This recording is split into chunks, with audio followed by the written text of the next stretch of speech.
तर नमस्कार मित्रांनो, मी संतोष पडेल लॉग वरती पुन्हा एकदा सगळ्यांचं मनपूर्वक स्वागत करतो आणि शिमग्याच्या व होळीच्या सगळ्यांना पुन्हा एकदा खूप खूप शुभेच्छा देतो मित्रांनो. तर आता आम्ही चाललोय कुठे, सताई आईच्या दर्शनाला. आणि आज सताई आईची पालखी बाहेर पडणार आहे सजावट होऊन, आणि आज रात्री 1:30 वाजता बाहेर पडणार आहे. कारण का रात्री 1:30 वाजता बाहेर पडणारी या दापोली तालुक्यातील एकमेव सताई आई आहे. आणि दुसरं वैशिष्ट्य म्हणजे हिचं की ही फक्त एकच दिवस बाहेर पडते. बाकी इतर सगळ्या ठिकाणच्या पालख्या ज्या आहेत, देव आहेत, ते अगदी 5-5, 6-6, 4-4, 3-3 दिवस असे बाहेर पडतात. परंतु आईचं वैशिष्ट्य एक दिवसात बाहेर पडते आणि भक्तांना दर्शन देते आणि भक्तांना समाधान आणि तृप्त करून येते. अशी एकमेव श्री सताई आई आहे. तर तिच्याच आज आपण उत्सवासाठी आणि पालखी महोत्सवासाठी आता चाललोय, आणि ती कदाचित आता सजावट चालू असेल आणि रात्री 1-1:30 वाजता बाहेर पडणार आहे. तो संपूर्ण आपण आज व्हिडिओ हा बघणार आहोत. तर जाऊया आता. पालखी निघण्याची सजावट चालू आहे, ओपन केलेला आहे, सजावट चालू आहे. बघूया आपण सजावट झाल्याच्या नंतर संध्याकाळी पालखी बाहेर पडणार.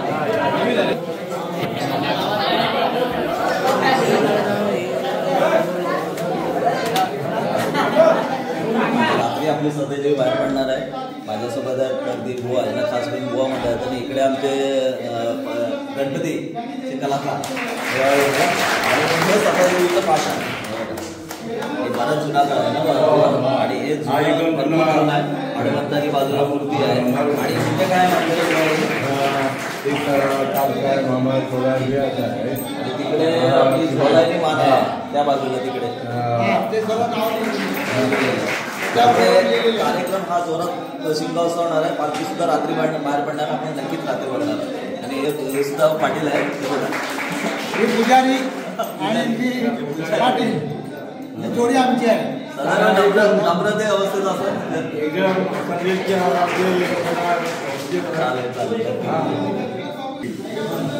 तर मंडळी, पालखीची तयारी झालेली आहे. संपूर्ण पालखी सजवलेली आहे. थोड्याच वेळात पालखी ही बाहेर पडणार आहे. बघतोय आपण देवीच्या नावाची अगदी संपूर्ण मंदिर सुद्धा सजावट केलेली आहे. आणि आपण बघतोय की मी मंदिरात आहे आणि थोड्या वेळानंतर पालखी बाहेर पडेल. अजून ग्रामस्थ मंडळी सुद्धा यायची आहे.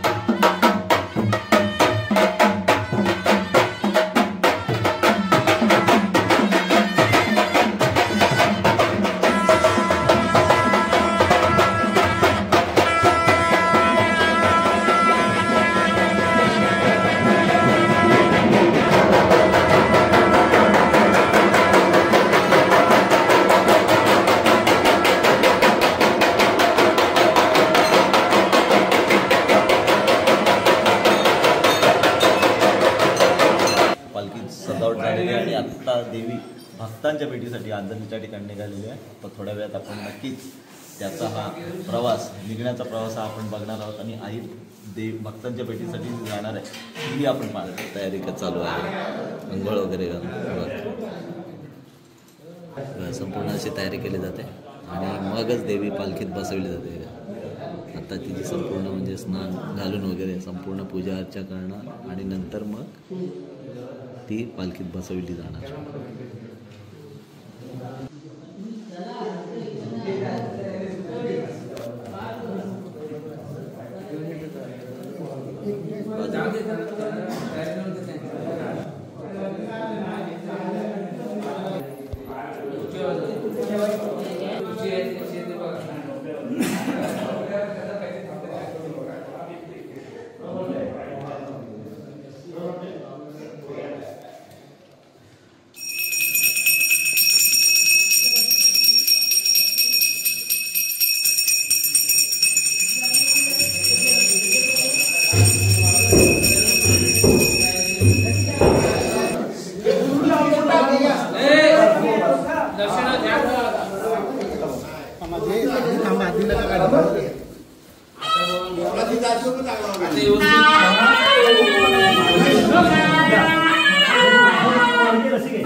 संकटही नसतील सर्व दूर करण्यासाठी मार्गिक मिळत आहे आणि जसा तुझा आवाज येत आहे तसा तुझा आवाज तुझ्या ज्ञानाची सर्वांना सुखाचे असा जगाचा मार्ग सावधान सांग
पालखी सोहळा आणि भैरवनाथ या दोघांच्या भेटीसाठी आलेल्या सर्व भक्तांचे, महिला मंडळाचे, आम्ही कोंबले ग्रामस्थ मंडळ आणि ताडाचा कोट या दोन्ही ग्रामस्थांच्या वतीने सर्वांचे आम्ही अभिनंदन करतो।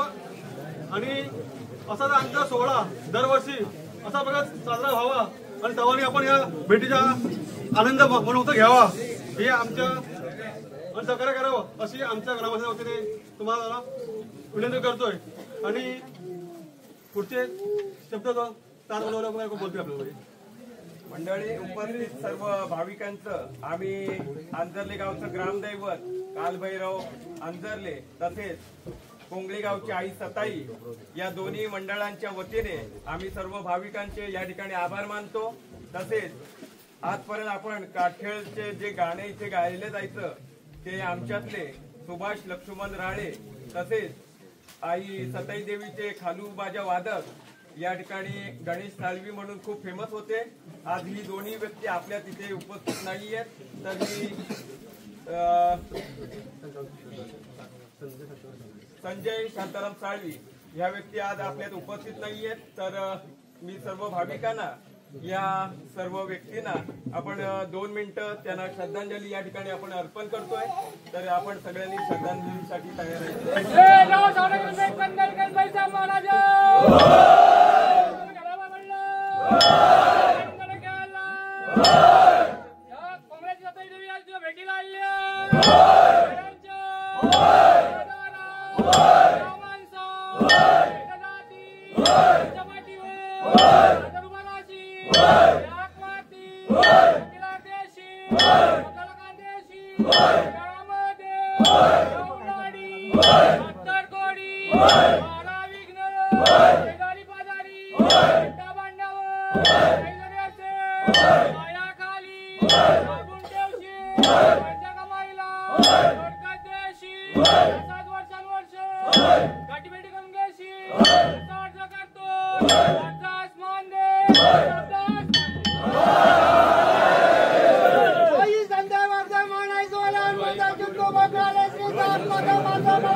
आणि सर्वांना